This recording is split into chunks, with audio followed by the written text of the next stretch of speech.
Welcome back to the channel, everyone. If you've been using WhatsApp on your PC and hit a snag trying to forward those received documents, you're in the right place. With the new update, it's super straightforward now, no more digging through chats endlessly.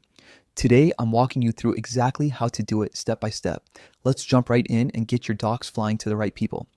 First things first, fire up the WhatsApp app on your PC. Make sure it's updated to snag that fresh interface. WhatsApp loves rolling out these tweaks to make life easier. Once you're in, glance over to the left side menu. You'll spot the media icon there, looking like a little image gallery or paperclip. Give it a click. Boom, you're in the shared media hub for all your chats. Now, from that media view, hit the Docs tab. This pulls up every document you've received across your conversations. Scroll or search to find the ones you need. No more chat hopping required. Here's the handy part. At the top of the Docs window, tap the sort icon. It looks like 3 lines or arrows. Select others from the drop down. This sorts everything neatly so your files pop up in a logical order, making it a breeze to spot what you're after.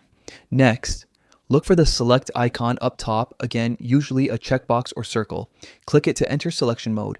Now, just tap on each document you want to forward. You can pick one, a few, or go wild and grab a bunch at once. With your doc selected, the forward icon lights up. Hit that bad boy.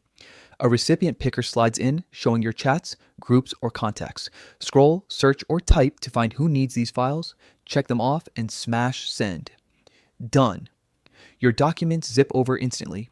That's it, forwarding received docs on WhatsApp, PC, new update style. Super quick once you know the flow. If you've got files piling up, try this right now and save yourself the hassle. Thanks for watching.